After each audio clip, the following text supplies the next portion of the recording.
Welcome to my class, Rouche'S theorem.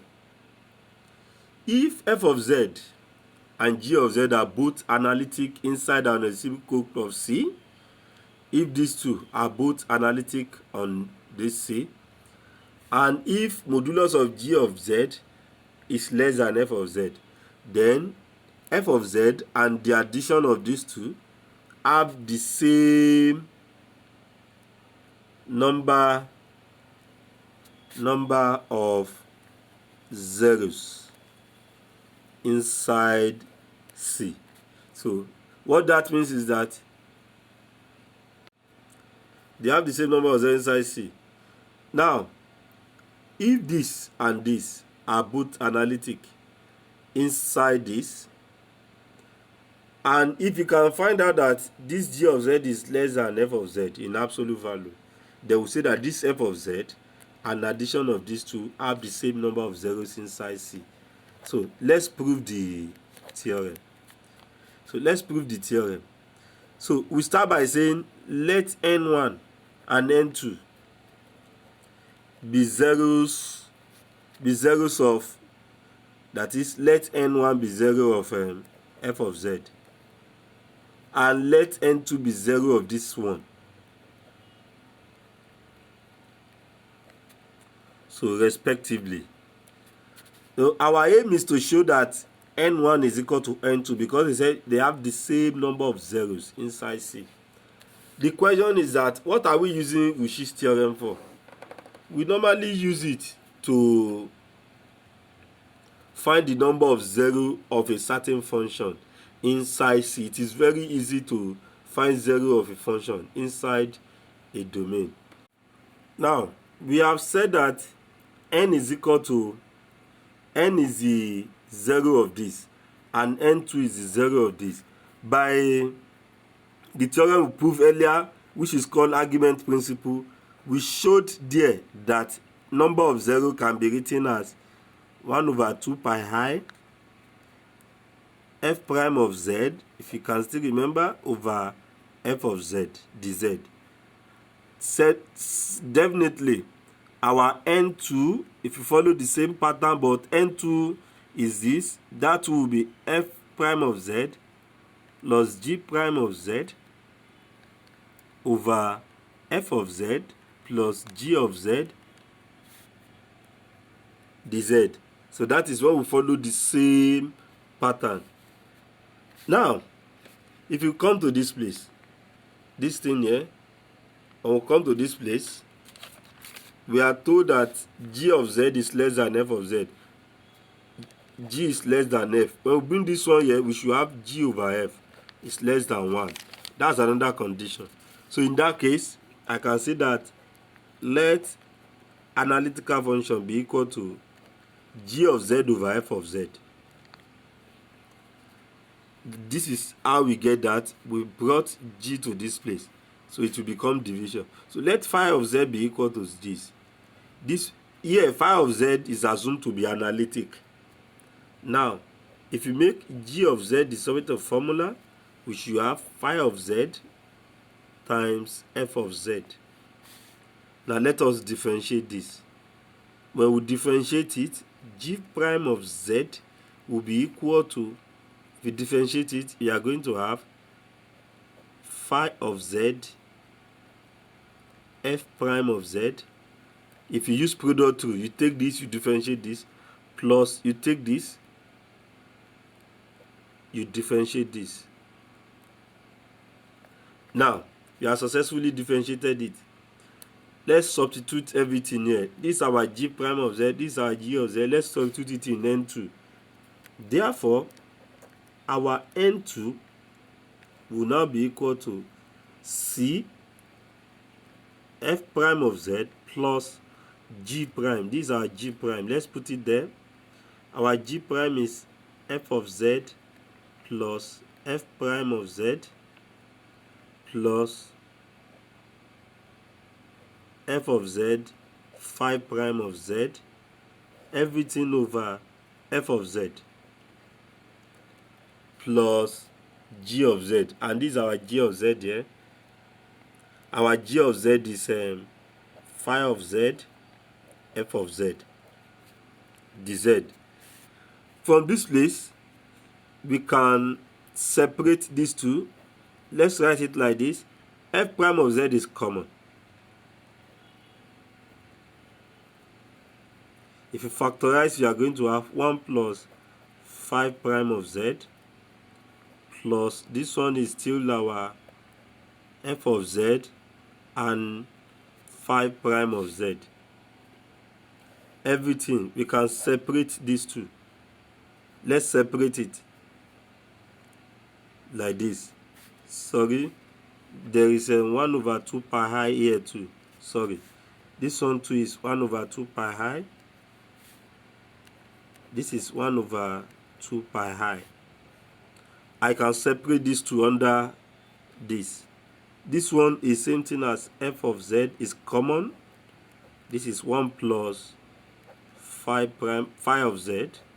This one too is f of z into 1 plus phi of z dz. And we are going to have 1 over 2 pi I. Let's separate the integral too. This cancels this. What we have left is f prime of z over f of z dz plus another 1 over 2 pi I. You see that f of z cancels. What we have left is this over 1 plus phi of z dz. Now, we have said that, let's say since phi of z, let me put it in writing.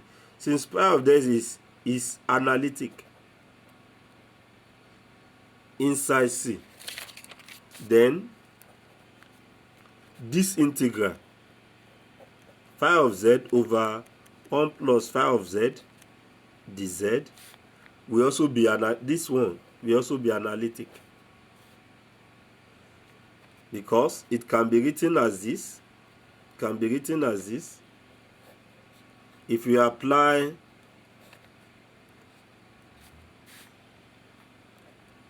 this is phi of z plus 5 of z, that is phi of z all square, like that. If you apply geometric series expansion, which says 1 plus s is same thing as summation minus 1 raised to power n runs from 0 to infinity, then s raised to power n. So if you apply the same thing, they will still be analytic. And by Cauchy integral theorem,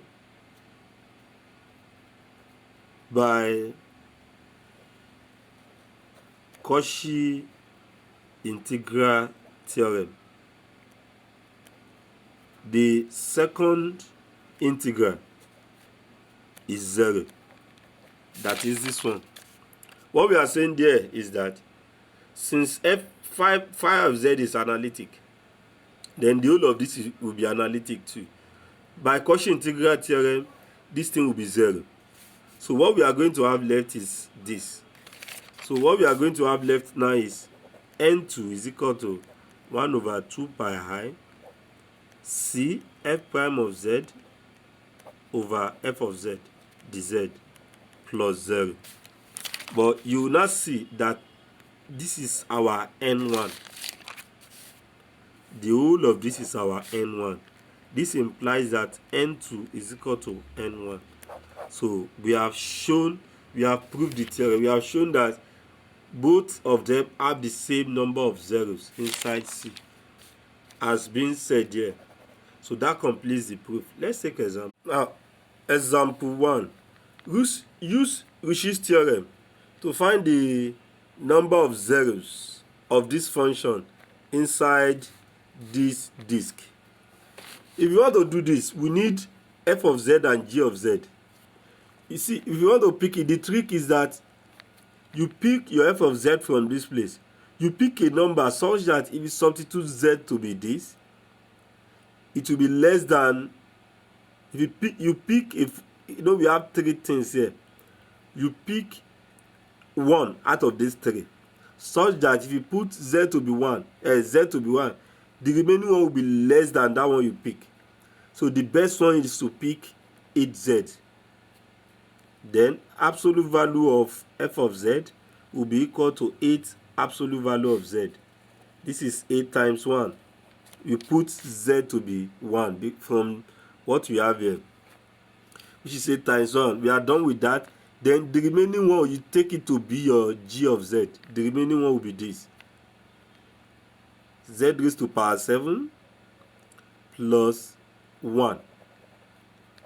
We know that absolute value of g of z is equal to, it will be less than, because of this thing, to be less than, okay, this will be equal to absolute value of z raised to power 7 plus 1.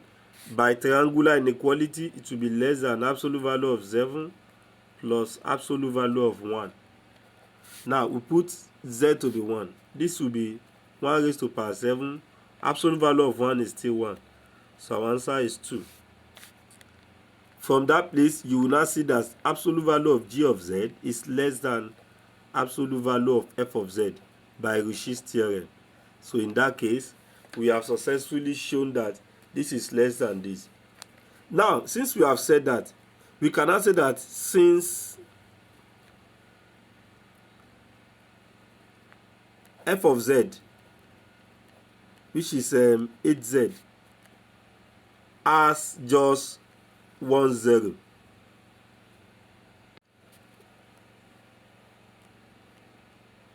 inside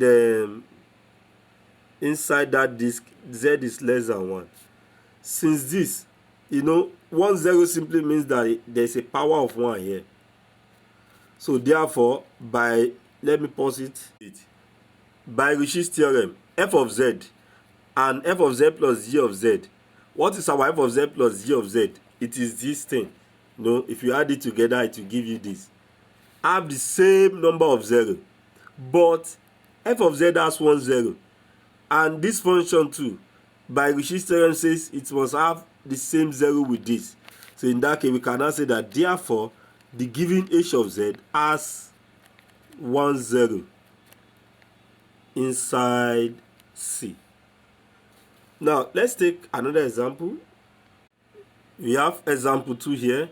Find the number of zeros of this function inside this disk. Now, solution. We need to pick our f of z, a single expression out of these 4 things, such that if you put z to be 2, the remaining one will be less than it. So you will see that if you choose our f of z to be z raised to power 7, absolute value of z will be absolute value of z raised to power 7. Absolute value of z, we take it to be 2 from the question. This is 2 raised to power 7. So 2 raised to power 7 should be 128. Then the remaining one will be our g of z. G of z will now be minus 4z cubed plus z minus 1. Therefore, absolute value of g of z by triangular inequality should be less than or equal to 4z cubed plus z plus absolute value of minus 1. So this will be 4 into 2 cubed by this plus 2. Absolute value of 1 is 1. And that will be 32 plus 3. This is 35. We see that 35 is less than 38. Therefore, absolute value of g of z is less than absolute value of f of z. So in that case, we say the same thing. Since f of z, what is our f of z? Z raised to power 7 has 7 zeros. Has 7 zeros inside C. We now say that by Rouche'S theorem,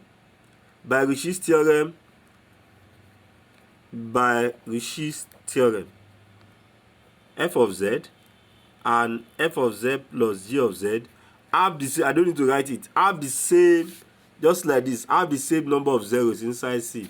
Therefore, we can now conclude that therefore our h of z that is given there has 7 zeros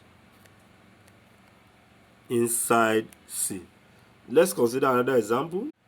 Find the number of zero of this function inside this annulus using Rouche'S theorem. Now, solution. When we are given this, we take it one by one. We take the first one separately. We take this, we consider this. Z is less than 2. We consider this. We will now consider this. But first, let's consider this. For z raised to power 5 plus 3z squared plus 1. You observe that z is less than 2. You pick your f of z so that it will be less, g of z will be less than it. When you put z to be 2, if you put z to be 2, this is 32. Abi, this is 12. This is 1. So definitely I'll pick this. In that case, my f of z is z raised to power 5. This implies that absolute value of z will be equal to absolute value of z raised to power 5. That is 2 raised to power 5, which is 32.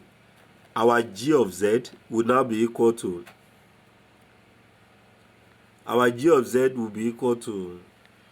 what do we call it? The remaining one. The remaining one will be 3z squared plus 1. This implies that absolute value of g of z is less than, by triangular inequality, 3z squared plus 1. This is 2 squared plus 1, and that will give me 13. So this implies that g of z is less than f of z in that disk. So from that place, since f of z has 5 zeros, since f of z has 5 zeros inside C, then by Rouche'S theorem, z raised to power 5, the given function 3z squared plus 1 as,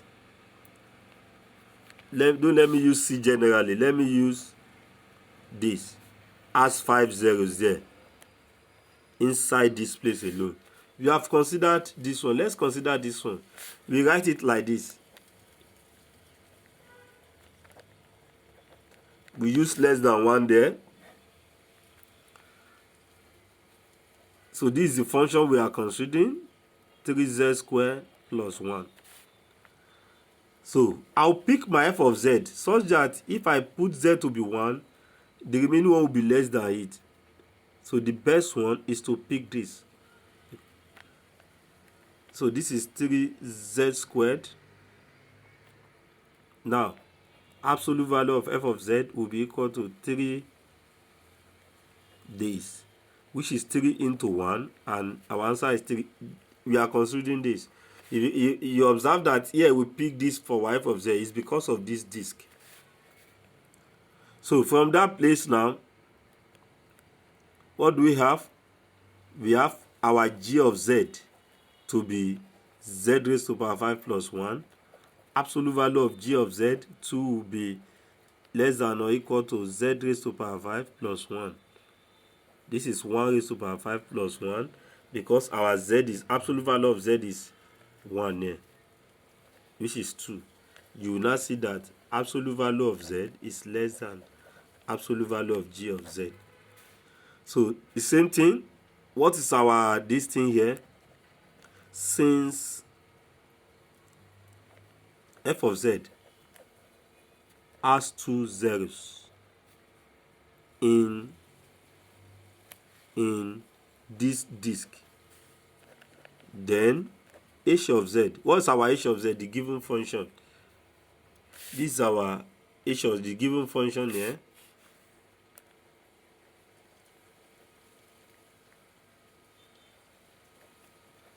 Has